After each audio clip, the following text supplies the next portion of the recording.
निकाले के भजन आपण आज काढलं स्तोत्र संहिता अध्याय 79 अध्याय 79 उसका 1 से लेकर 13 तक। त्याचं 1 ते 33 पर्यंत आपण वाचूया। द बुक ऑफ साम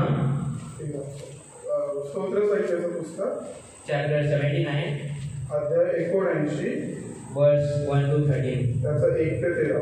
तो मेरा मुख्य विचार ये है आजचा माझा मुख्य उद्देश हा आहे कि परमेश्वर विश्वासों के न्यायी है, की देव विश्वासू आणि न्यायी है, इसलिए कठिन परिस्थितियों में म्हणून कठीण वेळेला सुद्धा और अपने सहायता के समय में आपल्या गरजेच्या वेळेला उसके निकट आना है हमें। आपल्याला त्याच्या जवळ यायचं। और इंग्लिश में इस प्रकार है, आणि इंग्रजीमध्ये असं लिहिलंय, गॉड इज फेथफुल जज, देव हा एक विश्वासयोग्य न्यायी आहे, therefore come to him for help, कारण जो कोणी त्याच्याकडे मदतीसाठी येतो in times of troubles and trials। त्रासाच्या आणि परीक्षेच्या वेळेला जो कोणी देवाकडे येतो, इसलिए हमें उसके पास आना है इस समय पे। म्हणून आपल्याला त्याच्याकडे यायचं। और मैंने इस पुस्तक को 2 भागों में बांट दिया है। मी या पुस्तकाला 2 भागामध्ये विभाजित केलंय। तो पहला वचन से लेकर 7वें वचन को 1 वचनापासून 7व्या वचनापर्यंत कि परमेश्वर के सम्मुख विलाप कीजिए, की देवासमोर विलाप करा, शोक करा, और 8 से लेकर 13 वचन में आणि 8 पासून 13 पर्यंत छुटकारे की आशा के साथ परमेश्वर के चरित्र को निहारिए, सुटकेच्या आशेने देवाच्या चरित्राकडे लक्ष द्या, कि वो कौन है और उसने क्या किया है हमारे लिए। की देव कोण आहे आणि त्याने आपल्यासाठी काय केलं। आइए इस मुख्य विचार को मैं वापिस दोहराता हूँ कि परमेश्वर विश्वासों के न्यायी है। वचन 1 ते 7 पर्यंत, वचन 1 ते 7 मध्ये असं आहे की देव विश्वासयोग्य आहे आणि न्यायी आहे। नहीं, मेरा पूरा मुख्य विचार ये है कि परमेश्वर विश्वासों के न्यायी है। माझा उद्देश हा आहे की देव विश्वासयोग्य आणि न्यायी आहे, इसलिए कठिन परिस्थितियों में म्हणून कठीण वेळेला सहायता के लिए उसके पास आइए, मदतीसाठी त्याच्याजवळ या। आइए हम वचन में जाते हैं। आपण वचन वाचूया। यरूशलेम के विनाश का विलाप, आसाफ का भजन। हे परमेश्वर, जाति जाति के लोग तेरे नीच भाग में घुस आए हैं, उन्होंने तेरे पवित्र मंदिर को अशुद्ध कर दिया, उन्होंने यरूशलेम को खंडर बना डाला है, उन्होंने तेरे सेवकों की लाशों को आकाश के पक्षियों का भोजन और तेरे भक्तों के मांस को पृथ्वी के वन पशुओं का आहार बना डाला है। उन्होंने उसका लहू के चारों ओर पानी के समान बहा दिया और उनको मिट्टी देने वाला कोई भी न था। हम अपने पड़ोसियों के मध्य बदनाम हो गए हैं और चारों ओर रहने वाले के लिए उपहास और निंदा का पात्र बन गए हैं। हे यहोवा, कब तक? क्या तू सर्वदा हम पर क्रोधित रहेगा? क्या तेरी जलन आग के समान भड़कती रहेगी? अपना प्रकोप उन जातियों पर उठे जो तुझे नहीं जानती, और उन राज्यों पर भी जो तेरे नाम नहीं लेते, क्योंकि उन्होंने याकूब को निगल लिया है और उसके निवास स्थान को उजाड़ डाला है। हमारे पूर्वजों के अधर्मों के को हमारे विरोध स्मरण न कर। तेरी दया हम पर शीघ्र हो, क्योंकि हम बड़ी दुर्दशा में पड़े हैं। हे हमारे उद्धारकर्ता परमेश्वर, अपने नाम की महिमा के निमित्त हमारी सहायता कर और अपने नाम के निमित्त हमें छुड़ा कर हमारे अपराधों को ढांप दे। जाति जाति के लोग क्यों कहें उसका परमेश्वर कहा है। तेरे सेवकों को बहाए हुए गए लहू का पलटा किया जाना हमारी आंखों के सामने जाति जाति के मध्य प्रकट किया जाए। बंदियों का कहराना तेरे सम्मुख पहुँचे, अपने सामर्थ की महानता के अनुसार उनको बचा ले, जिनका घात किया जाना निश्चय ठहरा है। हे प्रभु, हमारे पड़ोसियों ने जो तेरी निंदा की है उसका 7 गुना बदला उन्हें लौटा दे। तब हम तेरी प्रजा और तेरी चारागाह की भेड़ें सदा तेरा धन्यवाद और पीढ़ी से पीढ़ी तक तेरा गुणगान करते रहेंगे। आइए हम प्रार्थना करते हैं। या हमारे स्वर्गीय परमेश्वर, हम आपको धन्यवाद देते हैं आपके वचन के लिए जो आपने हमें दिया है। ये वचन को हमको समझने दीजिए, और हमें यही याद रखें कि हमारे परिस्थितियों में आप विश्वास योग्य हैं और सच्चे न्यायी हैं, तो हम आप पे भरोसा रख सकें। यीशु के नाम से आमीन। आपसे मेरा ये सवाल है, माझा एक प्रश्न आहे तुम्हाला, कि आप परमेश्वर के बारे में क्या जानते हैं, या आपके उद्देश्य से परमेश्वर कौन है? तुमच्या मतानुसार देव कोण आहे किंवा देवाची ओळख तुम्ही कशी द्याल? आपको किसी ने अगर बोला, कोई अविश्वासी व्यक्ति ने आपसे संवाद किया और आपको पूछा परमेश्वर कौन है, If someone asks you who is God, what you will define God as? एखादा अविश्वासी किंवा संसारिक लोकांनी जर तुम्हाला विचारलं की तुमचा देव कोण आहे तर तुम्ही त्याच्याबद्दल काय सांगाल? हा एक प्रश्न आहे तुम्हाला. मैं अनुरोध करूंगा कि भाइयों से बोलिए. मी पुरुष भावांना विनंती करतो की त्यांनी उत्तर द्या. Who is God? According to you, how can you define God in one word? Is greater. Anko? Who is God?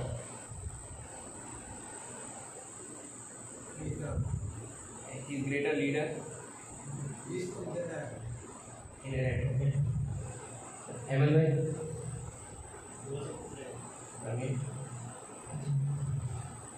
अपा परमेश्वर कौन है तुम्हारे हिसाब से? और तुमको अगर किसी अविश्वासी ने पूछा कि तुम जो परमेश्वर को जानते हो और तुमको एक शब्द में उत्तर देना है तो तुम क्या कहोगे?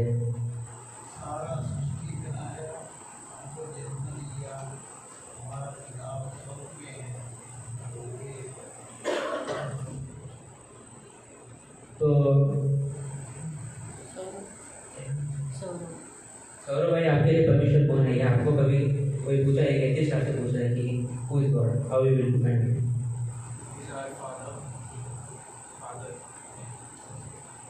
क्या तो परमेश्वर कौन है? वो हमारा पिता है, वो सब जानने वाला, जैसे ठाकुर ने कहा कि वो ग्रेटर है, मतलब वो सबसे महान है. तो आपला पिता है तो सर्व गोष्टींपेक्षा उंच आहे. और जैसे उन लोग ने कहा पीछे वाले दो भाइयों ने कि वो इनहेरेंट है, मतलब वो सब जानने वाला है, वो सब कुछ को जानता है, उसके से कुछ बातें छिपी नहीं. तो सर्व गोष्टींना ओळखतो आणि कुठल्याही गोष्टी त्याच्यापासून लपलेल्या नाही. और वो पिता है, एक पुत्र जो यीशु मसीह उसका पिता है. आणि आपला प्रभु यीशु ख्रिस्त त्याचा तो पिता आहे. और आपा ने जो बोला उसका मतलब था कि वो सृष्टि करता था, इस ब्रह्मांड को चलाने वाला है. आणि तो या सृष्टीचा निर्माण करता परमेश्वर आहे. तो आज जो हम वचन देख रहे हैं उसमें हम किस प्रकार का उसका एट्रीब्यूट, किस प्रकार का चरित्र देखते हैं. तर आजचं जे आपण वचन बघतोय त्याच्यामध्ये आपण त्याचं चरित्र बघतोय की त्याचं चरित्र कसं आहे. इधर हम क्या चरित्र देखते हैं? वो न्यायी है. तर देवाचं चरित्र काय आहे की पहिला मुद्दा की तो न्यायी आहे. और कैसा न्यायी है? आणि तो कसा न्यायी आहे? I'm sorry to say, मुझे क्षमा कीजिए कि हमारे बीच में कुछ न्यायी के से रिलेटेड लोग हैं, पर मैं ये कहना चाहता हूँ कि पृथ्वी के न्यायाधीश पक्षपात करते हैं, विश्वासियों के नहीं है, पर हमारा परमेश्वर जो न्यायी है वो सर्वस्व और विश्वास और निष्कपट न्यायी है. मी या एक गोष्ट सांगू इच्छितो की या पृथ्वीवरती पण खूप सारे न्यायाधीश आहेत, पण ते चुकीचा न्याय करतात किंवा न्यायामध्ये पक्षपात करतात. पण आपला देव हा असा न्यायी आहे की तो पक्षपात करत नाही आणि तो योग्य न्याय करतो. इसलिए उसको क्या कहा जाता है? म्हणून त्याला काय म्हणण्यात येतं? Therefore we call him a faithful judge. म्हणून आपण त्याला एक विश्वासयोग्य न्यायाधीश म्हणतो. उसका जो न्याय है वो फेथफुलनेस है, मतलब विश्वासयोग्य रीति से है. तो जो न्याय करतो तो अगदी विश्वासयोग्य रीतीने करतो. तो ये जो भजन है हम देख रहे हैं, हे जे स्तोत्र आहे ये आसाफ ने लिखा है. हे आसाफाने लिहिलेलं आहे. और ये जो लिखने का तरीका है आणि याचं लिहिण्याची जी पद्धत आहे ये विलाप और एक दुख भरा भजन है. की तो शोक करून हे भजन लिहित आहे. तो हम भजन को बहुत प्रकार से भजन देखते हैं. भजन बहुत भागों में विभाजित किया गया है. तर संपूर्ण स्तोत्र संहितेच्या अध्यायामध्ये वेगवेगळ्या प्रकारचे भजन, वेगवेगळ्या प्रकारची भजनाची प्रकार आपण बघतो. भजन सिर्फ आनंद का भजन नहीं है. भजन याचा अर्थ फक्त आनंदाचाच आहे असं नाही. भजन में कभी कभी दावीद ने जो लिखे वो कभी कभी भाग रहा है शाऊल से, कहीं छिप गए, वो परमेश्वर से दुआएं दे रहा है, मेरी मदद कर, इनसे नाश कर, इनसे मुझे छुड़ा. ऐसे सब तरीके के भजन है. और मनुष्य उस बात को बता रहे जो उनके साथ प्रभु ने किया और कर रहा है, वो प्रभु की दया, प्रभु की करुणा उन पे जो हुई है तब और अब वो बता रहे हैं. दावीद पण अशा काही प्रकारच्या भजनांबद्दल लिहितो किंवा अशी काही भजनं लिहितो की ज्याच्यामुळे आपल्याला कळून येतं की तो त्रासातून, संकटातून चाललाय किंवा ज्या परिस्थितीतून चाललाय त्याचं वर्णन तो भजनामध्ये करतो. तो ये भजन कहा जाता है विज्ञानों के द्वारा कि आसाफ के किसी व्यक्ति ने लिखा, क्योंकि इसके संदर्भ को हम जब देखते हैं तो ये यरूशलेम के विनाश का वचन है, जो आसाफ उस समय नहीं था, क्योंकि आसाफ दावीद के समय था, और ये जो यरूशलेम जो नाश हुआ था वो यिर्मयाह जब नबी था तब वो हुआ है. हे जे वचन आपण वाचतो किंवा हे जे भजन आपण वाचतो या आसापाच्या कुठल्या तरी वंशजांनी लिहिले असं जाणून येतं, कारण की आसाप जो होता हा यरुशलेमेचा जो नाश होता हा इर्मया भविष्यवक्त्याच्या काळामध्ये झाला, ना कि दावीद के समय में। ना की दाविदाच्या काळी झाला। और दूसरा मानना ये है, आणि दुसरं समजूत एक ही आहे कि जब दावीद के समय महामारी आई थी, दाविदाच्या वेळेला जेव्हा महामारी आली होती, तब जो लोग, क्योंकि वो दावीद के कारण आई थी, क्योंकि दावीद ने जनगणना किया था, उसके कारण दाविदामुळे इस्रायलाच्या लोकांवर, इस्रायलाच्या प्रजेवर महामारी आली, कारण की त्यांनी इस्रायल लोकांची शिरगणती केली। इसलिए प्रभु ने अपना क्रोध भड़काकर लोगों पे महामारी डाली। म्हणून देवाने आपला क्रोध इस्रायलवरती भडकला आणि त्याने त्यांच्यावरती महामारी टाकली। और ऐसा प्रतीत होता है कि तभी ये वचन लिखा गया, आणि त्याचा संदर्भ असा लागतो की हे वचन त्या काळी लिहिण्यात आलं असावं। तो लिखा किसी भी संदर्भ पर इसमें दुख भरा वचन शब्दों का उच्चारण है। कोणत्याही प्रकारे ते लिहिण्यात आलं असेल, पण त्याचा संदर्भ आहे की ते शोकाच्या मुळे लिहिण्यात आले। तो हम देखते हैं पहले वचन से, तर पहिल्या वचनामध्ये आपण वाचतो, हे परमेश्वर जाते जाते ये लोग तेरे नीच भाग में घुस गए आए हैं। हे देवा तुझ्या वचनात परराष्ट्रातली लोक शिरली आहेत, उन्होंने तेरे पवित्र मंदिर को अशुद्ध कर दिया है, त्यांनी तुझ्या पवित्र मंदिराला भ्रष्ट केले आहे, और यरूशलेम को खंडर बना दिया, आणि त्यांनी यरूशलेमचे धिगारे केले आहेत। तो हम इधर क्या देखते हैं, तर इथे आपण काय पाहतो, एक ऐसा व्यक्ति है एक असा व्यक्ती आहे जो बातों को बता रहा है, जो काही गोष्टी आपल्याला सांगतोय, विनती कर रहा है प्रभु से। तो देवाकडे विनंती करतोय। तो इसका यह मतलब नहीं कि परमेश्वर को पता नहीं है, वो कुछ परमेश्वर को आइडिया दे रहा है। मग याचा अर्थ असा होतो का की देवाला काही माहिती नाही किंवा देवाला कशाची कल्पना नाही, या प्रभु कभी टूर पे गया है, या प्रभु घूमने गए थे, God never went on tour और nothing else, he knows everything, वो सब जानता है। की देव कुठल्या यात्रेला गेला होता, त्यामुळे त्याला काय गोष्टीचं कल्पना नाही किंवा त्याला त्याच्याबद्दल माहिती नाही, तर असं नाही, देव कुठेही जात नाही आणि देवाला सर्व गोष्टींची माहिती कल्पना आधीच असते। God knows everything, but He wants us to ask Him for help in every kind of circumstances. आमेन। देवाला सर्व गोष्टी माहिती आहे, देव सर्व गोष्टींची ओळख ठेवतो, फक्त देवाची इच्छा हीच आहे की तुम्ही कोणत्याही परिस्थितीतून जात असाल, पण त्या वेळेला तुम्ही देवाचा आधार, देवाचा सहारा घेतला पाहिजे। प्रभु आपके साथ हैं, देव तुमच्या बरोबर आहे, वो आपके साथ चल रहे हैं, वो हमारे साथ हमेशा है, और वो हमसे चाहते हैं कि हम उसकी दुआएं दें, वो हम उससे प्रार्थना करें, हम उससे बात करें, हम उसको सराहें कि हमारे जीवन में हम किस परिस्थिति से जा रहे हैं, कि उसको पता है और वो हमारी मदद करेंगे तत्पर है। देव आपल्या बरोबर नेहमी आहे, देव आपली परिस्थिती नेहमीच ओळखतो, पण देवाची इच्छा ही आहे की आपण ज्या कुठल्या परिस्थितीतून चाललोय त्याच्यामध्ये आपण देवाला हाक मारावी, देवाकडे आपण मदत मागावी। इधर हम देखते हैं इस संदर्भ में कि इस्राएल के ऊपर आक्रमण हो गए हैं, इथे आपण पाहतोय की इस्रायल राज्यावरती आक्रमण झालंय, और बाजू के जो आसपास के शहर हैं उन लोग उसका मजाक उड़ा रहे हैं, उनका ठट्टा उड़ा रहे हैं, आणि त्यांच्या आजूबाजूचे जे शत्रू राष्ट्र आहेत ते त्यांची निंदा करतात, त्याची मजा करतात। और ये भजनकार वही बता रहे प्रभु को कि कब तक हम पे क्रोध करेगा, तेरी क्रोध और तेरी गुस्सा पर तेरा क्रोध हम पे कब तक रहेगा। आणि हा जो भजन लिहिणारा जो भजनकार आहे तो देवाला तेच विचारतो की कधीपर्यंत तुझा क्रोध आमच्यावरती असेल। पहले वचन से 3 वचनों को बताया कि किस प्रकार से शत्रुओं ने उनके साथ व्यवहार किया, उनको मारा, उनको तितर-बितर किया, उनके लहू शवों को अवस्था किया, युद्ध किया, उनसे मंदिर तक उन लोग घुसे, पवित्र स्थान को भी उन्हें नहीं छोड़ा, ये सब वो बता रहा है।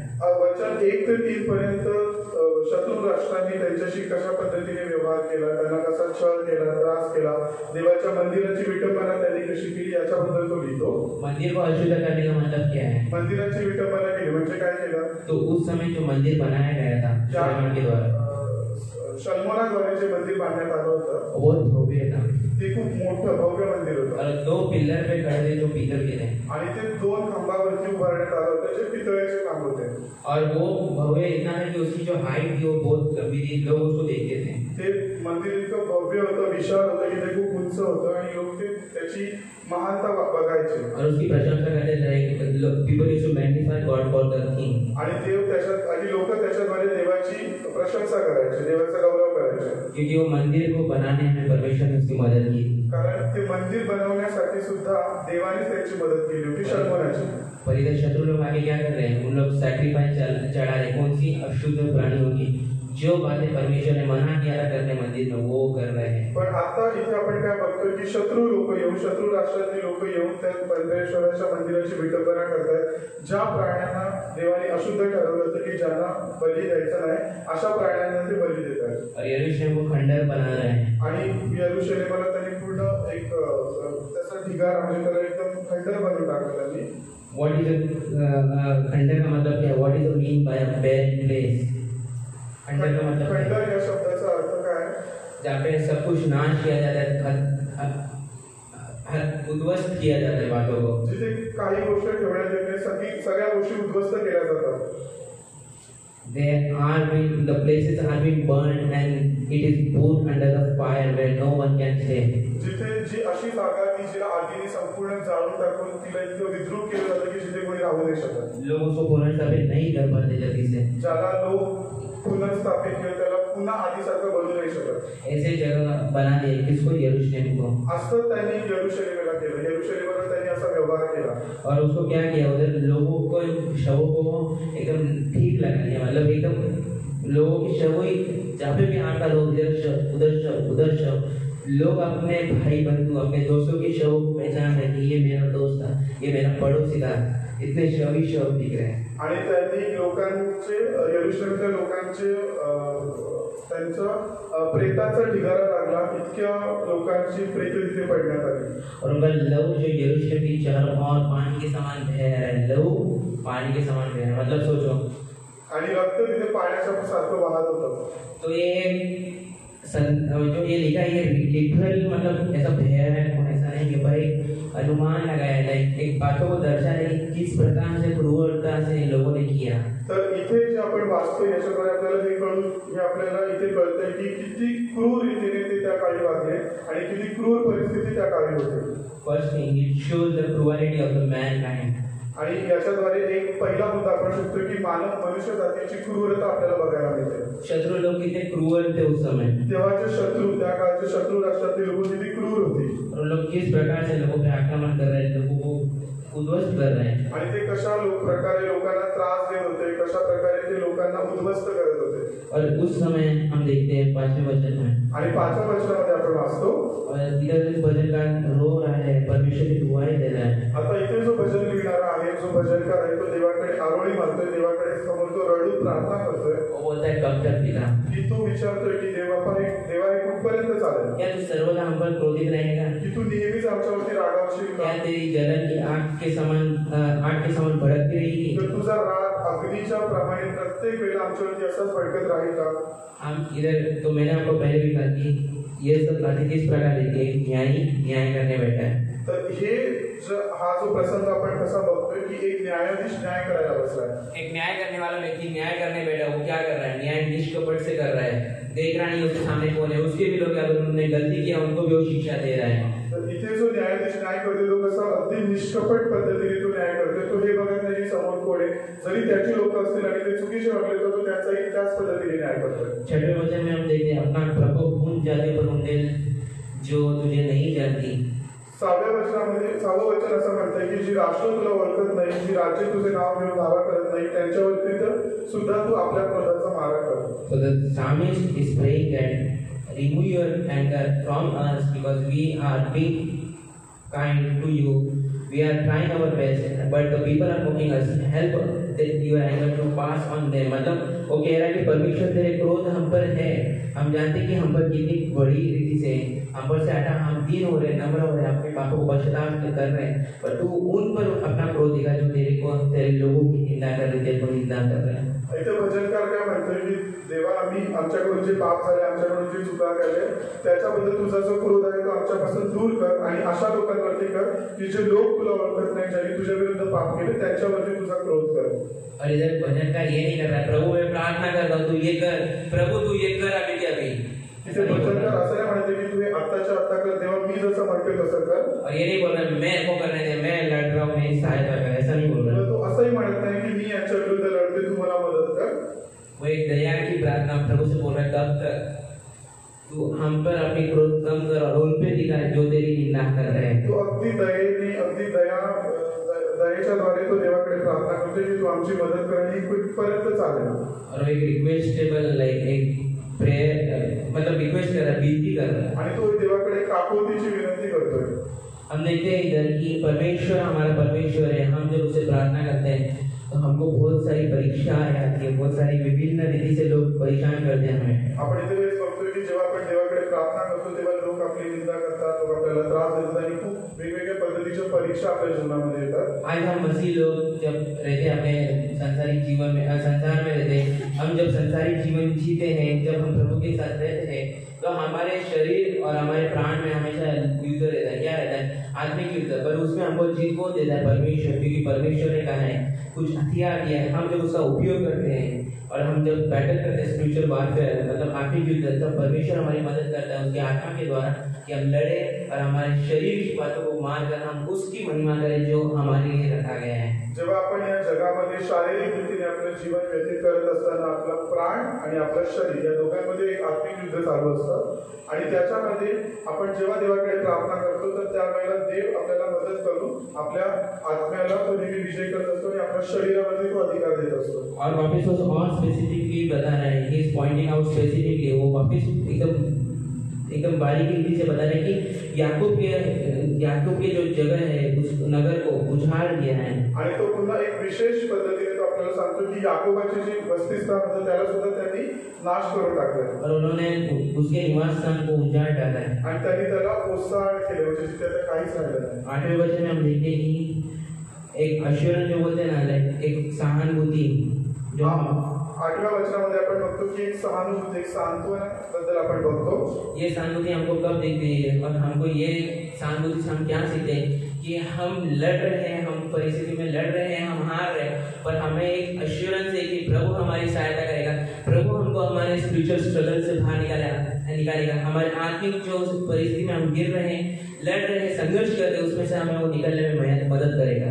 8व्या वचनामध्ये आपण हेच बघतो की देव एक सहानुभूतीचं वचन आपण बघतो की आपण ज्या काही परिस्थितीतून चाललोय, ज्या आपण त्रासातून चाललोय, पण त्याच्यामध्ये आपल्याला एक आशा, एक जिवंत आशा आहे ती म्हणजे की देव आपल्या बरोबर आहे आणि तो आपल्याला या सर्व परिस्थितीतून बाहेर काढेल. चाहे हम कोई भी परिस्थिति से स्ट्रगल करें या संघर्ष करें, आपण कोणत्याही परिस्थिती बरोबर कोणत्याही परिस्थितीमध्ये आपण संघर्ष करत असू, पर एक आश्वासन प्रभु ने हमें ये दिया कि वो हमारे साथ है, वो हमारी लड़ाई को लड़ेगा. पण देवाने आपल्याला एक जिवंत अभिवचन दिलं की मी सदैव तुझ्या बरोबर असेल आणि तुझं युद्ध मी लढेल. हमारे पूर्वजों के अधर्म को हमारे विरुद्ध स्मरण न कर, तेरी दया हम पर शीघ्र हो, क्योंकि हम बड़ी दुर्दशा में पड़े.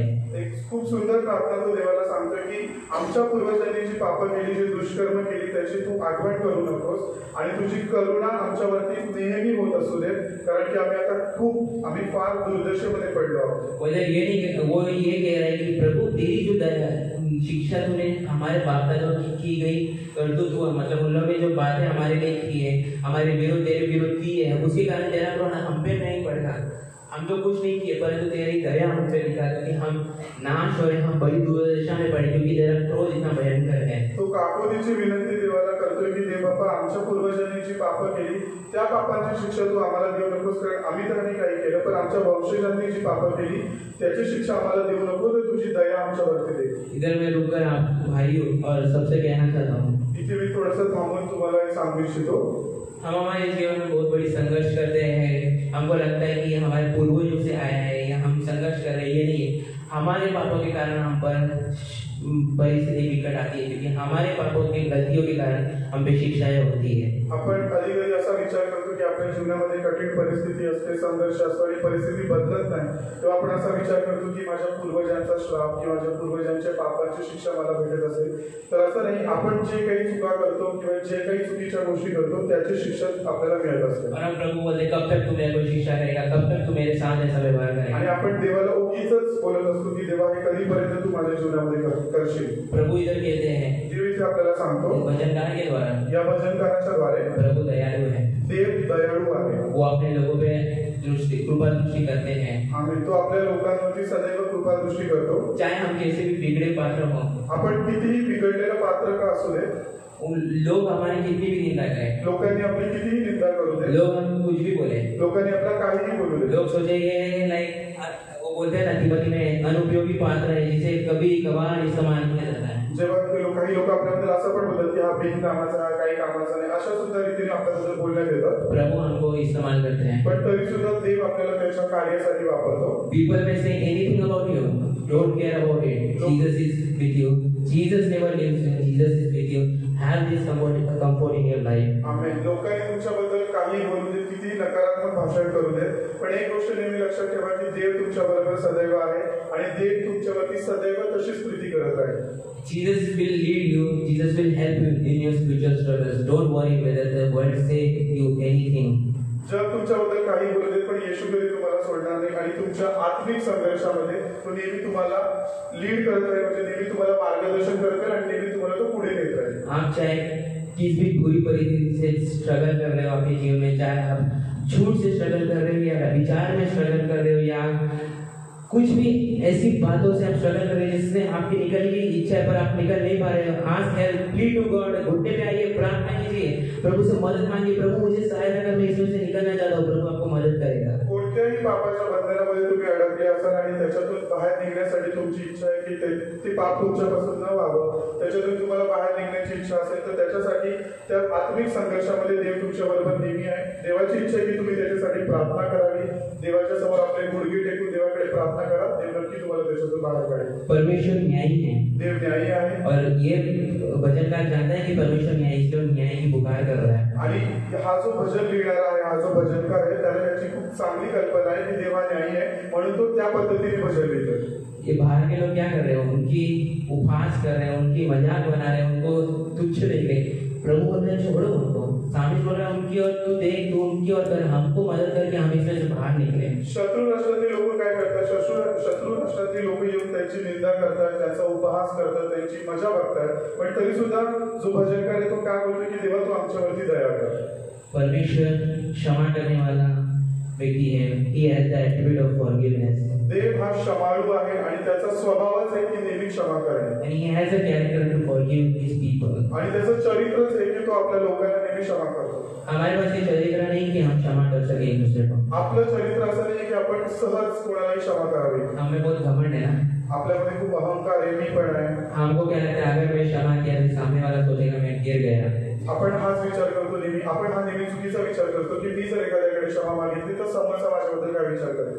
हमको तो जब लखनऊ में हम गए तो हमको हमारे भैया ने एक ही बात बोला, अगर तुमको घमंड है बांधो उस घमंड को, जाके कचरे में फेंको, तुम कुछ नहीं हुए. जेव्हा मी लखनऊला गेलो तेव्हा तिथल्या एका देवाच्या दासाने, तिथल्या एका बंधूंनी मला हे सांगितलं की जर तुमच्यामध्ये अहंकार आहे तर तुम्ही काही कामच नाही, तुमचा अहंकार उचलून कचऱ्यामध्ये फेकून द्या. क्योंकि हम इस मुंबई में रहने के समय में हम लोग को आदत हो गया ना, अरे तू जानता है मैं कौन हूँ, हम ऐसा कुछ नहीं पर तू जानता है कि मैं कौन हूँ, तेरे को मालूम है कि मेरा बाप कौन है. आपण मुंबईमध्ये राहून किंवा आपण ज्या काही परिस्थितीमध्ये ज्या काही लोकांमध्ये राहतो त्याच्यामुळे आपला स्वभाव असा होऊन गेलाय की नको तो असलेला अहमपणा मी पण आपल्यामध्ये येतो. तू जानता है मैं कौन हूँ, इधर भी स्त्रियों में भी कभी कुछ हो गया, अरे तू जानता है कि मैं कौन हूँ, तुला माहिती आहे का मी कोण आहे, मैं सेवक हूँ, मैं ये हूँ, मैं वो, मैं ये हूँ, मी सेवक आहे, मी या सेवेमध्ये आहे, मी असा आहे, मी तसा आहे. कभी कभी हमारा घमंड हमको खुद अपने पापों में गिराता है. कधी कधी आपलाच मीपणा अहमपणा आपल्याला पापामध्ये पाडतो.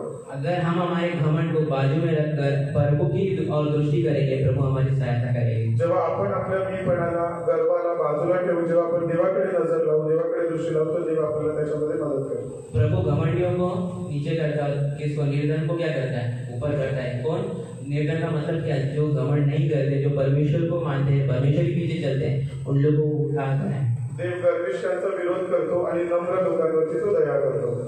सो हमको देखना है कि हम कौन हैं. तर आपल्याला आता हे स्वतः ओळखून घ्यायचं आहे की मी कोण आहे, आपण कोण आहोत. Let's check within us who we are we arrogant person or are we a humble guy, or we are a humble person in front of God. If we think we are arrogant, ask God for the forgiveness, ask God, He will forgive you, He will help you to overcome on your arrogantness, and He will help you to be humble because He is humble, His character is humbleness. आमेन. आता आपल्याला स्वतःचं आत्मपरीक्षण करून तपासून बघायचं आहे की मी कोण आहे, कारण माझ्यामध्ये गर्व आहे का, आणि जर का आपल्याला असं वाटतं की माझ्यामध्ये गर्व आहे तर आपण देवाकडे प्रार्थना करायचं की देव बाप्पा माझ्यातला गर्वपणा, गर्वीपणा, गर्विष्ठपणा काढून मला नम्र कर, कारण की देव नम्र आहे आणि देव नम्र लोकांवरतीच नेहमी दया करतो.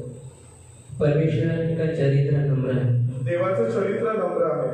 आप जब यशाया 53 पढ़ेंगे, जेव्हा आपण यशायाचा 53वा अध्याय वाचू, वो अपने लोगों में आया, तो आपल्या लोकांमध्ये आला, वो नम्र था, तो नम्र होता, लोगों में उसकी जान पहचान नहीं थी, लोकांना त्याची ओळख नव्हती, फिर भी लोगों ने उसे क्रूस पर चढ़ाया. तरी सुद्धा लोकांनी त्याला क्रूस स्तंभावरती त्याला वधण्यात आलं. यूहन्ना 1:14 सुसमाचार में लिखा है, वो देह धारण करके अपने लोगों में आया, लोगों में रहा, पर उसे किसी ने नहीं जाना. यूहन्नाच्या 14व्या अध्यायामध्ये वचन सांगतं की तो देह, मनुष्य रूपी देह धारण करून या पृथ्वीवरती वरती आला, पण तरी सुद्धा कोणत्याही माणसाला त्याची ओळख नव्हती. क्या कभी यीशु को हम लोग वचन में देखें कि वो क्या मैं परमेश्वर का पुत्र हूँ, मैं ये हूँ? आपण कधी असं वचनामध्ये बघतो का की येशू स्वतःविषयी बडाई मारतोय की मी परमेश्वराचा पुत्र आहे, मी हा आहे, मी तो आहे. लोगों ने उसको प्रश्न पूछा तू कौन है? लोकांनी जेव्हा त्याला प्रश्न विचारले की तू कोण आहे, वो क्या कर रहा था? वो उनको ही प्रश्न करता था कि तुम क्या जानते हो मेरे बारे में? तर तो त्याच लोकांना उलट प्रश्न विचारायचा की तुम्ही माझ्याबद्दल काय ओळखता की मी कोण आहे. यीशु ने कभी अपने आप में घमंड नहीं किया कि मैं परमेश्वर का पुत्र हूँ. येशूने कधी स्वतःवरती गर्व नाही केला की मी परमेश्वराचा पुत्र आहे. वो एक पवित्र जन होकर वो घमंड नहीं किया तो हम पापी लोग क्या घमंड करेंगे? जर तो पवित्र असून त्याने कुठल्या गोष्टीचा गर्व नाही केला तर आपण पापी असताना आपल्याला गर्व करण्याचा अधिकारच नाही. Who are we? We are wretched sinners. A humble person is not being arrogant. He should or he might get arrogant because he deserved it, but he is not doing. Who are we? We are wretched sinners. How can we get angry on anyone else to other sinners? We don't have that character. We don't have that attitude towards others. We should not have. आमेन. जर तो इतका नम्र असून इतका पवित्र असून सुद्धा त्याने कुठल्याही गोष्टीचा गर्व नाही केला, तो करू शकत होता, तो करण्याचा अधिकार त्याला होता, तरी सुद्धा तो इतका नम्र राहिला, तर आपण पापी असतानाही आपल्याला कुठल्याही गोष्टीमध्ये गर्व आपण करू नये किंवा ती गर्वाचा स्वभाव आपल्यामध्ये असायला नको. वो कर सकता था क्योंकि उसके पास ताकत है, वो परमेश्वर है, वो घमंड कर सकता है, पर वो हमारे सामने एक चरित्र लगा कि हमको किस प्रकार से चलना है. तो करू शकत होता कारण तो देवाचा पवित्र पुरुष, देवाचा पवित्र पुत्र होता, पण तरी सुद्धा ते त्याने न करता तो आपल्या समोर नम्र राहिला, कारण का त्याची इच्छा होती की मनुष्यासाठी समोर त्याला एक उदाहरण द्यायचं होतं की मनुष्य नम्र कसा राहू शकतो. इधर भजनकार जानता है कि उसके पापा को, उसकी गलती हो, उसके बाप दादाओं की गलती हो. इथे भजनकाराला हे माहिती आहे की त्याने केलेल्या चुकांबद्दल आणि त्याच्या वंशजांनी केलेल्या चुकांबद्दल. क्या हम अपने पापों को जानते हैं? आपण आपली पाप ओळखतो का? क्या हम अपने पापों को कबूल करते हैं प्रभु के सामने, या सिर्फ पापों को कबूल करके छोड़ देते, वापिस वही पाप में लिप्त होते, मेरा ये स्वभाव है, मेरा ये स्वभाव, मैं ये नहीं छोड़ सकता, मेरे अंदर ये, हमको छोड़ने का प्रयत्न करना है. आपण देवासमोर आपली पाप कबूल करतो का की आपण फक्त कबूल करून पुन्हा ती पाप कुरवाळत बसतो की अरे माझ्याकडे नाही होऊ शकत, मी याच्यामध्ये निर्भर आहे. अगर परमेश्वर ने अपना क्रोध का स्वभाव ही हमेशा हम पे दिखाया तो हम बचेंगे. जर देवाने आपला रागीट स्वभावच आपल्यावरती दाखवला तर आपण वाचू का? तो हम लोग कौन है? मेरा ये स्वभाव है, मेरा खून का स्वभाव है, मेरे बाप दादों से है, मैं ये नहीं छोड़ सकता, मैं ईगो ये बहुत बड़ी बात है यार. ईगो को थोड़ा हर्ट हो गया यार, पूरा दुनिया नष्ट हो जाता है यार. क्या है? त्यामुळे आपण कधीच असं म्हणू नये की माझा हा स्वभाव आहे, माझ्या पूर्वजांपासून हा स्वभाव आहे आणि तो बदलू नाही शकत, त्यामुळे मी नेहमी असाच राहील. तर आपल्याला हा स्वभाव सोडून आपल्याला नम्र व्हायचं. आप सेवा करने आए हो ना? आपण सेवेसाठी निवडलेले लोक आहोत. आप आए नहीं हो फिर भी आप मसीह तो हो ना? जरी तुम्ही सेवक नसाल पण तरी तुम्ही ख्रिस्ती आहात. सो हर एक मसीह का कर्तव्य है सुसमाचार बताना. तर प्रत्येक ख्रिस्ती व्यक्तीचं हे कर्तव्य आहे, एक जबाबदारी आहे की त्यांनी लोकांना सुवार्ता सांगितली पाहिजे. जब आपको पता चलता है कि आप सुसमाचार बता रहे हो, आप फिर उसका क्या है, आपको एक रिस्पॉन्सिबिलिटी जब मिलता है तो आप सेवक हो, आपके ऊपर जिम्मेदारी है, उस जिम्मेदारी को आपको पार करना है. ना कि कोई सेवक लोग स्पेशली कैटेगरी में लगे, सेवक लोग इधर है, विश्वासी लोग इधर है, पास्टर इधर है, ऐसा कुछ नहीं, सब एक ही कैटेगरी में है. जेव्हा आपण ख्रिस्ती होतो तेव्हा आपली एक कर्तव्य, आपली जबाबदारी होते की आपण सुवार्ता सांगितली पाहिजे आणि आपण सर्व एक आहोत. सेवक वेगळे, चर्च अटेंड करणारी लोक वेगळे, पाळक वेगळे, असं नाही, आपण सर्व एक आहोत. We don't have the authoritical distance like super authority, down authority than the members. अब मैं ये नहीं कि ये हायर अथॉरिटी में इसका अधिकार इतना बड़ा, इसका अधिकार इधर, फिर ये मेंबर्स इधर, ऐसा नहीं. We are equal. प्रभु ने हमको एक बनाया. आपण जे विश्वासू लोक जे दर रविवारी जे मंदिरामध्ये येतात, आपण सर्व विश्वासी लोक एक आहोत. हा वरच्या वर्गातला, हा दुसऱ्या वर्गातला, याच्याकडे जास्त अधिकार, याच्याकडे कमी अधिकार, असं नाही, तर आपण सगळे एक आहोत, आपल्याला समान अधिकार आहे. हमको ये याद रखना है, आपल्याला हे नेहमी लक्षात ठेवायचं. हमको ईगो बोलते, मैं पुरुष हूँ, मेरा संदेश होना चाहिए, मैं ये गांव से हूँ, मैं कोल्हापुर से हूँ, मैं कोल्हापुरी हूँ, मेरे अंदर ये होना चाहिए. आपल्यामध्ये एक अहंकार, विशेष करून पुरुषी अहंकार असला पाहिजे की मी पुरुष आहे तर माझा ऐकला पाहिजे, मी मुंबईचा आहे, मी पुण्याचा आहे, मी सोलापूरचा आहे तर मी आहे, माझं लोकांनी ऐकलं पाहिजे, असं नाही. हमारे पास हमारे इधर जो पॉलिटिशियंस है, मैं इसका है, मेरा ये एमएलए से पहचान है, मेरा ये, अरे वो एमएलए क्या करेगा? असंही नसलं पाहिजे की मी राजकारणामध्ये माझी ओळख आहे, राजकारणी लोक मला ओळखतात तर मी या राजकारण्याचा, मी या पक्षाचा, मी त्या पक्षाचा, असं नाही. ते लोक आपलं काही नाही करू शकत. कि आपका उस राजकारण वाले के साथ रिश्ता अच्छा है जो ऊपर है, ये राजकारण कुछ नहीं, ये राजकारण उस राजकारण के सामने कुछ नहीं है, उसमें अगर इनको भी छोड़ दिया ना, ये भी नष्ट हो जाएंगे, इनका पावर ऊपर कुछ नहीं चलेगा। पृथ्वीचं जे राजकारण आहे ते नष्ट होणार आहे आणि ते शून्य आहे, पण त्याच्याही वरती एक गव्हर्नमेंट, त्याच्यावरती एक सरकार आहे जे म्हणजे स्वर्गाचं सरकार, आपली ओळख त्याच्याशी असली पाहिजे। अगर आपकी पहचान उस राजकारण के साथ नहीं है, उस राज्यपाल के साथ नहीं है, उस सचिव के साथ नहीं, उस गवर्नर के साथ नहीं, वो किंग के साथ नहीं, वो सेवियर के साथ नहीं, आपका कुछ नहीं है फिर।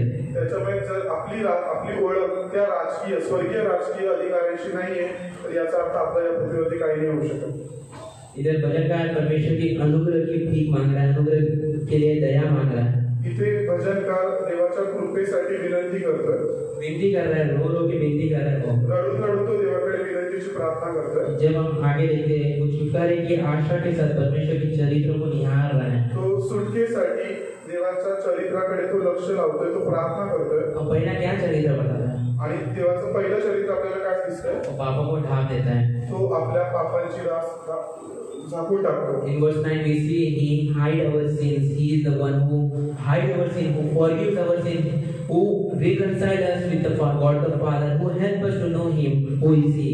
तो आपल्या सर्व पापांना झाकून टाकतो, तो आपल्या पापांना पुन्हा स्मरण नाही ठेवत, जसं इथे वचनात दिलंय, आम्हाला सहाय्य कर, आपल्या नावासाठी आम्हाला सोडव व आमची पापी धुवून टाक। और जो बोलने का तरीका ये महिमान्वित कर रहा है, परमेश्वर की महिमा कर रहा है, परमेश्वर को ऊंचे में कर रहा है कि तू ये है, तेरी प्रशंसा इस प्रकार है। आणि तो जेव्हा ही प्रार्थना करतो तेव्हा तो देवाला संपूर्ण गौरव देतो आणि गौरव रूपी प्रार्थना तो देवाला करतो। इधर लोग उसके विश्वास योग्यता पे प्रश्न उठा रहे हैं, परमेश्वर की विश्वास योग्यता पे प्रश्न उठा रहे हैं। वचन 10 में 10व्या वचनामध्ये लोक देवाच्या विश्वास योग्यपणावरती प्रश्न उचलतात कि वो कहाँ है, कि तो कुठे आहे। तो क्या कह रहा है? तेरे सेवकों के भाई में लोग को पलटा दिया जाना, हमारी आंखों के सामने जाति जाति के मध्य प्रकट किया जाए। तेच म्हणतात की तुझ्या सेवकांचा रक्तपात झाला, त्याच्याबद्दल सूड उगवण्यात आला, हे आमच्या देखत राष्ट्रांना कळू दे। क्योंकि ये जो लोग इन लोग तेरी चरित्र पे, तेरी विश्वास योग्यता पे, तेरी शांतता पे प्रश्न कर रहे हैं। कारण हे जे शत्रु लोक आहेत ते तुझ्या विश्वास योग्यपणावरती, तुझ्या शांत स्वभावावरती प्रश्न करतायत। वचन 11 में हम देखते हैं कि वचन का ये कहता है कि परमेश्वर ही न्याय है और वो ही न्याय करेगा, मैं कुछ नहीं हूँ उसके सामने। 11व्या वचनामध्ये वचन हे सांगतं की देव न्यायी परमेश्वर आहे, तोच न्याय करणार आहे, आपण देवाच्या समोर काही नाही आहोत। इसलिए क्या कह रहा है? हमारे पड़ोसी ने तेरी निंदा की है, म्हणून तो हेच म्हणतो की आमच्या शेजाऱ्यांनी आमची निंदा केली, उनको 7 गुना उससे लौटा दे, तर त्याचं प्रतिफळ 7 पटीने त्यांना दे। तब हम तेरी प्रजा और तेरी चारागाह के बेड़े सदा तेरा धन्यवाद और पीढ़ी से पीढ़ी तक तेरा गुणगान करेंगे। मग जे आम्ही तुझी प्रजा व तुझ्या कुरणातली मेंढरे ते आम्ही सर्व काळ तुझे उपकार स्मरण करीत राहू। इधर हम तरीका देख रहे हैं, वो विलाप कर रहा है, लोगों के बारे में बता रहा है और आखिर में बोल रहे हैं हम तेरी गुणगान करेंगे, तू लोगों के साथ ये कर और हम पे करुणा करें, क्योंकि हम तेरी गुणगान करें, तेरी आराधना करें, तेरी महिमा करें के लिए लोग हैं, हमको उसके लिए बनाए। हम जानते हैं कि हमारा कार्य किस प्रकार के लिए हम चुने गए, हम वो करेंगे तो हमसे क्रोधित मत हो। इथे तो प्रार्थना करतोय की देवाकडे मदत मागतो, देवाकडे प्रार्थना करतोय, तो देवाला हेच म्हणतोय की तू आमच्यावरती दया कर, पण ज्या लोकांनी तुझ्या विरोधामध्ये पाप केलं त्यांना त्याची शिक्षा दे। तो उनके साथ वो बर्ताव कर, हम पे मत कर, क्योंकि हमको तूने उसके लिए, उस कार्य के लिए चुना है जो तूने लोगों की महिमा, आपकी महिमा करने के लिए लोगों को चुना। ज्या लोकांनी चूक केली त्यांना त्यांच्या चुकीची शिक्षा दे, पण आम्हाला तू यासाठी निवडले की तुझी ठरवलेली दिशा आहे त्याप्रमाणे आम्ही वागावं। परमेश्वर हमारा विश्वास योग्य और हमारी आशा उस पर होनी चाहिए। देव विश्वासयोग्य आहे आणि आपली आशा ही सदैव देवावरतीच असली पाहिजे। उसके चरित्र को निहारिए, उसके चरित्र को देखिए, नेहमी त्याच्या चरित्राकडे लक्ष लावा, त्याचा अभ्यास करा, नेहमी आपली दृष्टी त्याच्याकडे लावा।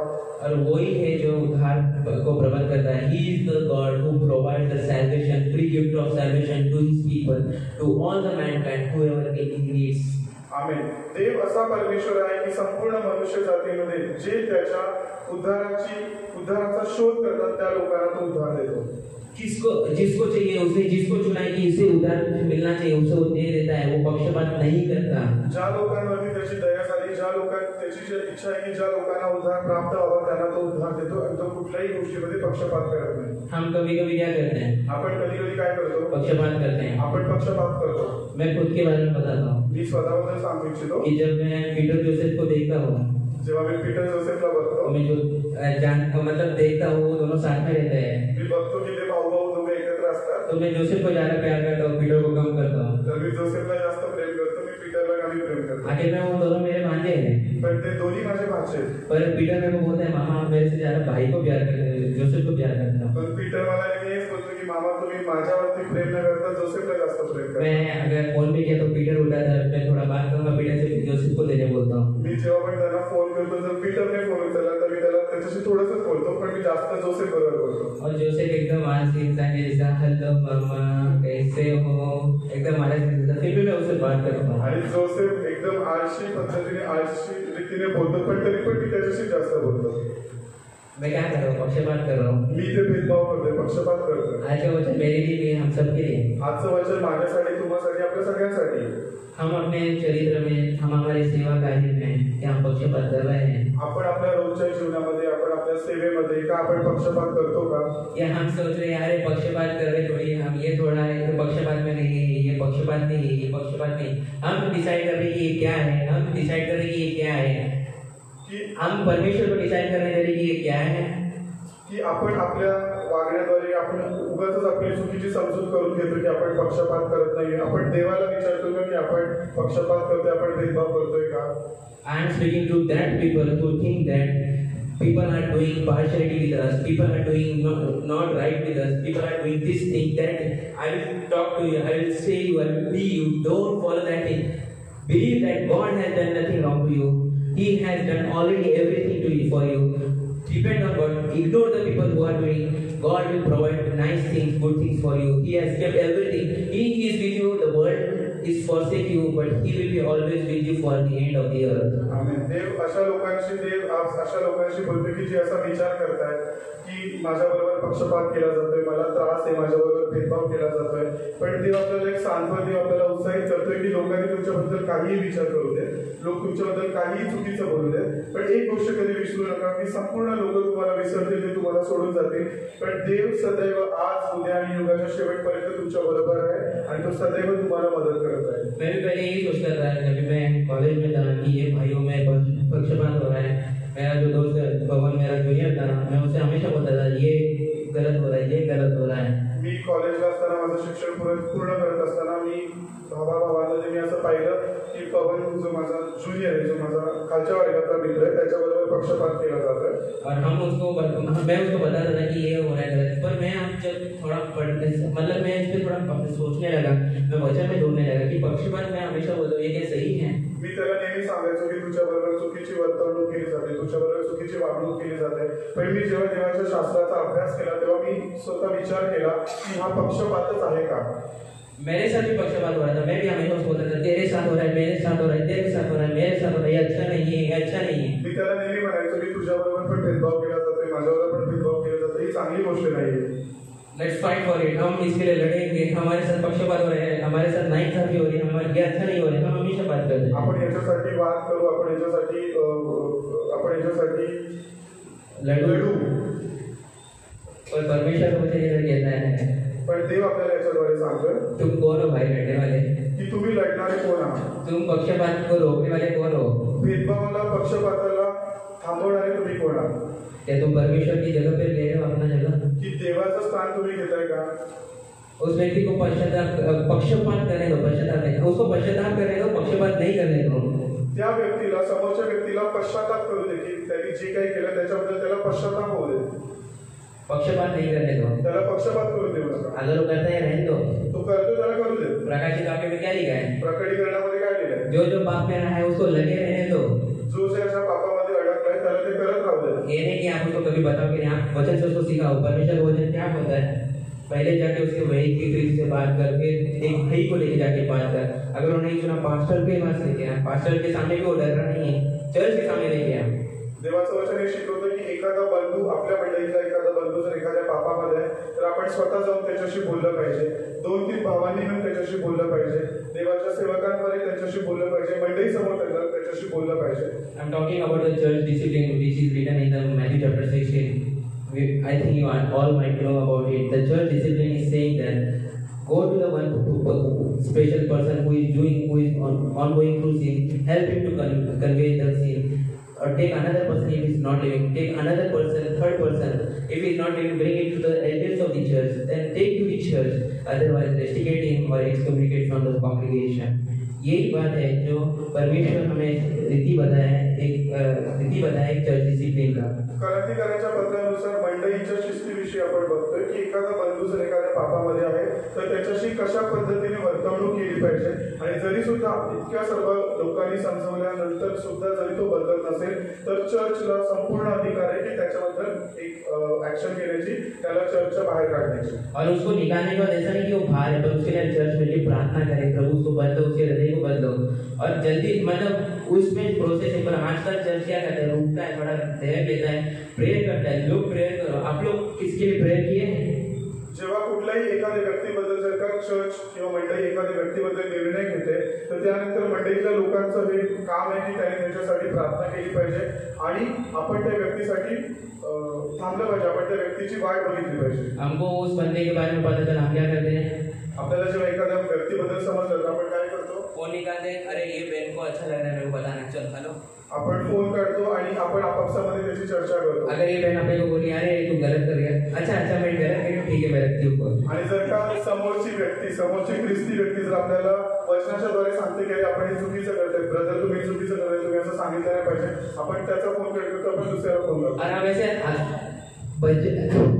शब्द ऐसे पापी है ना, we are like a sinner, no, we try to convey the people whom we can, and we are trying to connect with those sinners who can accompany with us in our sins. आणि आपण अशा प्रकारचे पापी आहोत की आपली इच्छा आहे की मी जे पाप करतोय आपण अशाच लोकांना शोधतो जे आपल्या पापामध्ये सहभागी होतील आणि आपण ते पाप अजून वाढवत राहतो। और हम सोचते अरे ये व्यक्ति अच्छा है, हेलो हाँ, फिर वो सुन ली, अरे तेरे को मालूम है इसने ये किया वो किया, पवन है ना उधर वो कर रहा था, पवन इससे बात कर रहा था, पवन उससे बात कर रहा था, क्यों मैं उसका नाम ले सकता हूँ, क्यों मेरा दोस्त है, मेरे को कुछ बोलेगा नहीं, मैं अगर आप में से किसका नाम लिया तो आपको दुख पहुंचेगा, इसलिए मैं आपको क्षमा करिए, मैं अपना नाम नहीं ले पा रहा हूँ। बरेचसे ख्रिस्ती लोक हेच करतात की जेव्हा आपल्याला एखाद्याचं पाप किंवा एखाद्याबद्दल आपल्याला एखादी गोष्ट समजते तर आपण आपापसामध्ये चर्चा करतो, जे की नंतर आपण देवाला प्रार्थना केली पाहिजे। हम बोलेंगे हमको you know this, Pavan is doing like this thing, Pavan is talking to this thing, this girl that girl, हमको तुझे पता है कि पवन इस लड़की से बात कर रहा है, ये कर रहा है, वो उसको बोल रहा है, वो इसको ये बोल रहा है। जेव्हा की आपल्याला कळतं की एखादा मुलगा किंवा एखादा भाऊ जर एखाद्या मुलीशी बोलतोय तर आपण ते चर्चा न करता आपण त्यासाठी प्रार्थना केली पाहिजे। हम क्या करते हैं, हम प्रार्थना नहीं करते, प्रार्थना कौन करेगा, अरे हमारा टाइम तो है, फोन दिया है प्रभु ने, टेक्नोलॉजी बनाई, चलो कॉल लगाते हैं, आपके पास तो अनलिमिटेड बैलेंस है, लगाओ कॉल, 1 घंटा बात करेंगे, वो बात को इधर की बातें इधर की बातें इधर की बातें इधर की बातें सब खिचड़ी बना के खिला देते उस बंदे को। आणि आपण त्या व्यक्ती आपल्याला जेव्हा एखाद्या गोष्टीबद्दल एखाद्या व्यक्तीबद्दल कळतं तर आपण कॉल एकमेकांना कॉल करून त्याबद्दल सांगून आपण त्याची चर्चा करत असतो, आपण प्रार्थनेला तेवढं महत्व देत नाही। जब हमको बहुत खाना हजम नहीं होता तो हम कैसा उल्टी करते हैं, वैसा हम 1 घंटे तक कैसे न कैसे करते ही रहेंगे। जेव्हा आपल्याला अजीर्ण होतं, जेव्हा आपल्याला एखादी गोष्ट पचत नाही तेव्हा आपण उलटी करतो, त्या पद्धतीने 1-1 तासभर लोक एकमेकांशी बोलत असतात। सामने वाला व्यक्ति बोलेगा मत बता मत बता, अरे यार अरे तेरे को मालूम है वो ऐसा, अरे नहीं बोल यार भाई, अरे नहीं तू सुनना, अरे तेरे को मालूम है उसने ऐसा किया था, अरे भाई तेरे को नहीं बोला तो मत बोलना, तो कहीं के बता रहा, पर ये बंदा सामने वाला रुकेगा ही नहीं, और रुका है फिर भी नहीं रुकेगा, आगे तो उसको फोन कर देना पड़ेगा, भागना पड़ेगा उधर। जर समोरची व्यक्ती जर विरोध करते की आता बस आता मला ऐकायचं नाही, तरी पण काही लोक असे असतात जे त्यांना जे म्हणणं सांगायचं ते त्या समोरच्याला सांगून शांत बसतात। लोग अपना बताते ही रहेंगे, बता के अपना आगे करेंगे बातें, ते सांगतच राहतात आणि ते मी स्वतःच पुढे करत राहतात। परमेश्वर क्या कहता है, देव काय म्हणतो, तुमको हम सबको क्या करना है, किस पे विश्वास करना है, आपल्याला कोणावरती विश्वास ठेवायचा आहे, ऐसे न्याय में जो न्याय करेगा, अशा न्यायाधीशावरती की जो आपला न्याय करेल। आजकल हम अगर इस वर्ल्ड में देखें, आपण आज या जगामध्ये जर पाहिलं बहुत सारे उदाहरण है, बहुत सारे कोर्स है, डोंट लुक जज book by its cover, don't जज बुक बाय इट्स कवर। कुठल्याही पुस्तकाला त्याचं मुखपृष्ठ बघून कधी त्याची तुलना करू नका किंवा त्याची ओळख करू नका। या जगामध्ये खूप सारे उपदेशक आहेत, खूप सारे देव आहेत। हम जब इसको देखते हैं क्या हम इसमें सोचते हैं अरे हम तो है ना डायलॉग बाजी में इतने माहिर है ना, इधर का कोड उधर लगा देंगे, उधर का कोड इधर लगा के बता देंगे। आपण डायलॉग बाजीमध्ये एवढे हुशार होते आपण इकडची गोष्ट तिकडे तिकडची गोष्ट इकडे लावतो, और जो कोड है ना उसको उल्टा पुल्टा करके हम बताने में बहुत माहिर है, आणि जे वाक्य है त्याला आपण उलट पुलट करून आपण ते सांगतो। और इसको ये लोग वचन में भी इस्तेमाल करते हैं, इधर का वचन उधर लगा देंगे, उधर का वचन इधर लगा के एलोगोरी मतलब उसका जो मतलब बताने का तरीका है ना वही बिगाड़ देते हैं। आणि बरेचसे लोक त्याचा सेम वागणूक वचनामध्ये पण करतात, ते वचनाची लोकांची पण तोडफोड करून चुकीचं वचन शिकवतात. परमेश्वर का वचन जो लेखक लिख रहे हैं वो उद्देश्य लिख रहे हैं, पर एक बंदा कर रहे क्या, अरे ये मेरे बातों को सहानुभूति दे रहा है, मैं इसको ये बोलूंगा ना तो ये समझ जाएगा. देवाचं वचन जे आहे ते आपल्याला सहानुभूतीसाठी लिहिलेलं आहे, पण लोक त्याचा चुकीचा वापर करतात. उदाहरण के लिए उदाहरणार्थ अभी जब हिजकिय्याह को यशायाह बोलने आया कि तू मरने वाला है, जेव्हा हिजकिय्याह राजाला यशायाह संदेश सांगायला आला की तू मरणार आहे, तो ये वचन को मैं इतना ही वचन को लेके बोलूंगा, पवन प्रभु का वचन तेरे से कहता है तू मरने वाला है. तर काही लोक काय करतात, असं चुकीचा वापर करतात की सांगतात की पवन ब्रदर तुम्ही मरणार आहे, और मैं जाके बोलूंगा थांको, you know that Pavan is going to die, God said to him. आणि आपण सही सांगणार की नाही पवन मरणार आहे, देवाने त्याला सांगितलं तो मरणार आहे, अभी मरने वाला है, let's make a burial ground, like कब्र उसके लिए तैयार कर दे चलो. त्याच्यासाठी आपण कबर खोदू कारण आता काय मरणार आहे त्याला. अरे भाई उधर प्रभु किसको बोल रहा था, प्रभु ने किस बारे में भविष्यवाणी किया था, वो तो पूरा पढ़ो यार. पण आपण त्याचा संपूर्ण अर्थ नाही समजत की देवाने कशासाठी भविष्यवाणी हंसने के केली. लिए हंसने की बहुत अच्छी बात है, पर हम लोग रियलिटी में यही करते हैं. ही हसण्याची गोष्ट नाहीये, कारण की आपण वास्तविक रीतीमध्ये सुद्धा असंच करतो. हम लोग संदर्भ को नहीं जानते, हम उस बात को नहीं देखते कि उधर कहाँ क्यों गया था, किसी के को क्यों मरने के बारे में बोला था, क्या बोला उसको, क्यों बोला, कब बोला, किस रीति से बोला गया, वो मरने पे क्यों था. आपण त्याचा संदर्भ गांभीर्याने ओळखून न घेता आपण फक्त बरोबरचं बघतो की देवाने त्याला का म्हटलं, देवाचा उद्देश आपण ओळखून घेत नाही. हम लोग दारू पीने वाले लोग ये बोलते हैं, अरे यार मैं दारू क्यों पीता हूँ, अरे पौल ने बोला यार थोड़ा वाइन पी ले. आणि बरेचसे दारू पिणारे लोक या गोष्टीचा सहारा घेतात की पौलाने सांगितलं की थोडीशी द्राक्षरस तू घेऊ शकतो. अरे वाइन कौन सी थी भाई, वो जाके देखो पहले. पण तेव्हाचा द्राक्षरस कसा होता ते आपण पडताळून बघितलं पाहिजे. तुम वचन को तितर बितर कर रहे हो, प्रभु का न्याय तुम्हारे पे है. तुम थोड़ी भी बात को अगर प्रभु के वचन को तितर बितर कर रहे हो ना, तुमको प्रभु अभी कुछ नहीं कर रहा है, इसका मतलब ये नहीं तुम बच गए हो. प्रभु एक दिन तुम्हारा न्याय करेगा, उस दिन तुमको बड़ी शिक्षा होगी, उससे प्रभु का वचन तुम्हें सतर्क कर रहा है, सतर्क हो जाओ. आपण आपला जो न्याय तो देवाच्या वचनानुसारच केला जाईल, आणि आपण कृपेच्या काळात असल्यामुळे जरी आपण वचनाचा चुकीचा वापर केला तरी देव आपल्याला आत्ता शिक्षा देत नाही. पण एक वेळ असा येईल की आपण जेव्हा कृपेचा काळ संपला जाईल तेव्हा देवाच्या वचनाद्वारेच आपला न्याय करण्यात येईल. अगर हम उस न्याय से बच गए, जर आपण त्या न्यायातून वाचलो, हम ऐसे यरूशलेम में प्रवेश करेंगे, ऐसे एक्सोडस में प्रवेश करेंगे, नए एक्सोडस में, जहाँ आनंद ही आनंद है, जहाँ प्रभु का वास स्थान है, प्रभु की उपस्थिति है. आम्ही तेव्हा आपलं एक नवीन निर्गमन होईल आणि तेव्हा आपण नवीन यरूशलेममध्ये प्रवेश करू की जिथे फक्त आनंद आहे आणि तिथे देवाची उपस्थिती आहे. इस्राएली लोगों का एक्सोडस क्यों हुआ था, एक्सोडस मतलब निर्गमन क्यों हुआ था. निर्गमन का अर्थ है कि उन लोग बाहर निकलना, बाहर जाना. इस्रायल लोकांचं निर्गमन, इस्रायल लोक जेव्हा मिस्र देशातून बाहेर निघाले तेव्हा ते का निघाले, त्याचा अर्थ काय होतो कि उन लोग परमेश्वर की स्तुति करें, परमेश्वर की महिमा करें. कारण त्यांनी देवाची स्तुती करावी, देवाचा गौरव करावा आणि वचनदत्त देशात त्यांनी जावं. और ये हमें बात कभी याद रहेगी जब हम ये देखेंगे कि परमेश्वर जो है वो हमारा अनंत काल के लिए हमारा मंदिर है, वही हमारे में वास करेगा, वही हमारा सब कुछ है. आणि आपण हे कधी करू जेव्हा आपण ही गोष्ट ओळखून घेऊ की देवच शेवटपर्यंत आपला एकच देव आहे, जो एकच परमेश्वर आहे आणि आपण त्याची उपासना केली पाहिजे. इसलिए प्रभु ने बहुत बार हमेशा कहा है कि हमें आशा दी है कि वो हमारे साथ है. मत डर मैं तेरे साथ हूँ, मैं तेरे साथ हूँ.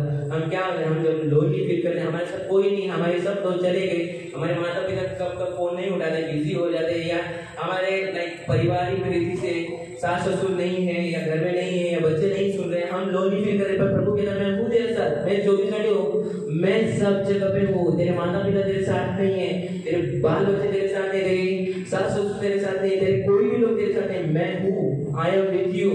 म्हणून देव पवित्र शास्त्रामध्ये वेगवेगळ्या ठिकाणी आपल्याला उत्साहित करतो की तू घाबरू नको, मी तुझ्या बरोबर आहे. कुठलीही परिस्थिती असू दे, तू लोक तुला सोडून जाते, तुझ्या जवळची लोक, मित्र, नातेवाईक सर्व लोक तुला सोडून जाते, पण मी शेवटपर्यंत, युगाच्या शेवटच्या समाप्तीपर्यंत मी तुझ्या बरोबर आहे. इंस्टाग्राम और ये सब सोशल मीडिया ने आजकल क्या किया, friendship is a bond where it goes the lasting, everlasting and everlasting. They can give it will stay until their death. ये छोटा कोट है. ये आता इंस्टाग्राम, व्हॉट्सअप किंवा फेसबुक हे जे काही आहे त्याच्याने एक लोकांची खोटी समजूत झाली आहे की मैत्री ही शेवटपर्यंत टिकणारी आहे आणि मैत्री काही होते पण तुमच्या मरायच्या शेवटच्या श्वासापर्यंत मैत्री तुमच्या बरोबर असते. There is no guarantee of any relationship and unless God's relationship with us has a guarantee. हमारा जो रिश्ता प्रभु के साथ है उसका ही गारंटी, चाहे पति पत्नी के रिश्ते का गारंटी नहीं दे सकते हम, ना बाल बच्चों के और माता पिता के रिलेशन का गारंटी दे सकते, किसके भी रिलेशनशिप का गारंटी नहीं देते. एक ही रिलेशनशिप रिलेशनशिप का गॅरंटी आहे प्रभू और उसके कलीसिया के रिश्ते के बारे में. आमेन. या जगामध्ये जितकी सुद्धा नातेसंबंध आहेत आपण कुठल्याही नात्याविषयी कधी आपण एक ठाम सांगू शकत नाही की हे नाते शेवटपर्यंत तुमच्या बरोबर असतील. पण जर तुमच्या नात्यामध्ये जर का देव असेल आणि तुमचं देवाशी नातं असेल तर ते नातं शेवटपर्यंत टिकणार आहे. हम जैसे लड़के लोग, हम कुछ लड़की लोग यही करते हैं. हम क्या करते हैं, एक रिश्ते के बाद दूसरा रिश्ता, तीसरा रिश्ता, चौथा रिश्ता, पांचवा रिश्ता, इससे भी रिश्ता हम करते रहते हैं. हम सोचते हैं कि ये हमारे लिए परफेक्ट नहीं, ये परफेक्ट नहीं, वो परफेक्ट नहीं. There is no perfect man in this world.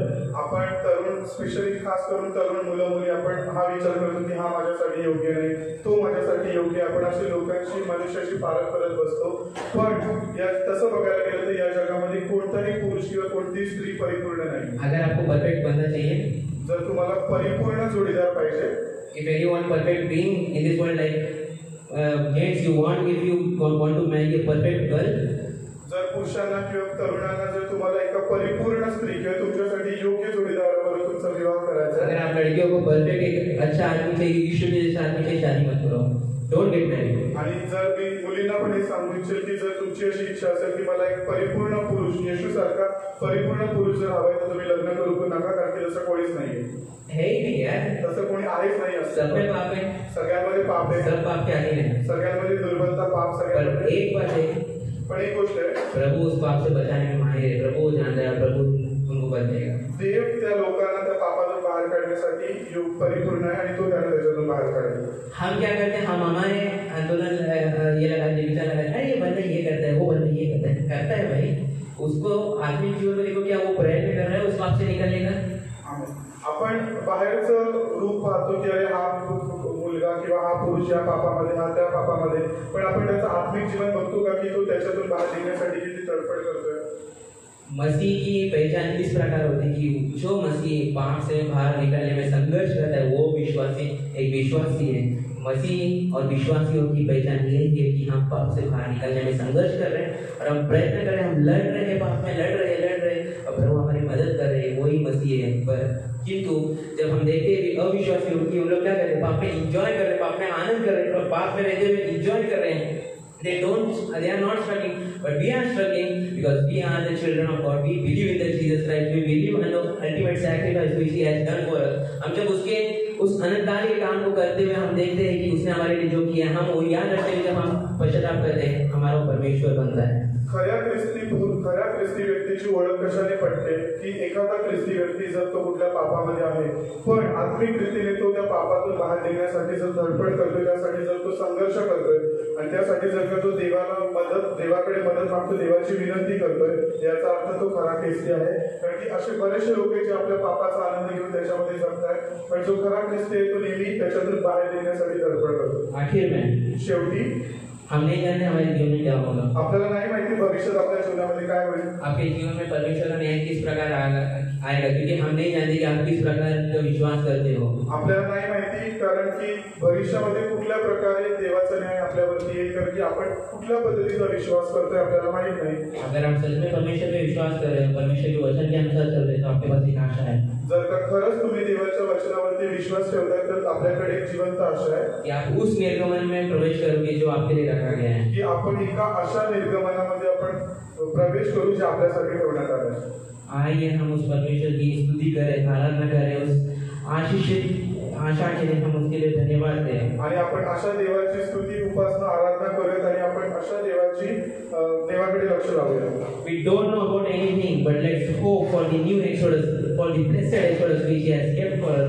Let's praise Him, worship Him for the blessed hope we have in Him through Jesus Christ for His sacrifice. आपल्याला आपल्या भविष्याबद्दल माहिती नाही, पण तरी सुद्धा आपल्याकडे एक आशा आहे, तर आपण त्या आशेद्वारे एका नवीन निर्गमनासाठी, एका नवीन यरूशलेमकडे आपण लक्ष लावूया. इसलिए परमेश्वर विश्वासों में न्यायी है. म्हणून देव विश्वासू आणि न्यायी आहे. इसलिए कठीण परिस्थितियों में, म्हणून आपल्या कठीण वेळेला, कठीण परिस्थितीमध्ये सहायता के लिए, मदतीसाठी उसके निकट आइए, त्याच्या जवळ या. गॉड इज फेथफुल जज. देव हा विश्वासयोग्य न्यायाधीश आहे. Therefore come to Him, म्हणून त्याच्याकडे या. For help in the trials and troubles, मदतीसाठी, तुमच्या कठीण परिस्थितीसाठी आणि तुमच्या परीक्षांसाठी. Come to Him, देवाकडे या. Let's pray. आइए हम प्रार्थना करें. आपण प्रार्थना करूया. परमेश्वर के पिता परमेश्वर, हम आपको धन्यवाद देते हैं सुंदर समय के लिए, सुंदर बातों के लिए जो आपने हमारे जीवन में जोड़े हैं. हम धन्यवाद देते हैं कि आपने ऐसे नई निर्गमन में हमें प्रवेश करा रहे हैं जो अनंत काल ने हमारे लिए रखा है। हम प्रार्थना करते हैं, हम बहुत सारी बड़ी बड़ी मनोकामनाएं हमारी बड़ी बड़ी बातें हैं, पर आपकी इच्छा के अनुसार पूरा करें। आप हमें सहायता कीजिए कि हम इस परीक्षाओं से निकले, इस बुरी आदतों से जो हम जग रहे हैं हमारी ईगो में। हम लोग ईगो सेंट्रिक है पिता, हम लोग इगोइस्टिक है कि हम चाहते हैं कि मेरे समान ये बातें हो, मैं ये चाहता हूँ मतलब हो ही हो। पर प्रभु हमारी यही प्रार्थना है कि आप क्या चाहते हैं, ये हमारे जीवन को होने दीजिए, आपकी बातें दिखाइए, आप बहुत बड़े हम लोग यीशु के नाम से आमीन। जितने लोग ने तेल लाया पानी लाया हाथ में प्रार्थना करते हैं। ज्या लोकांनी तेल पाणी आणि औषधं आणले ते आपल्या हातात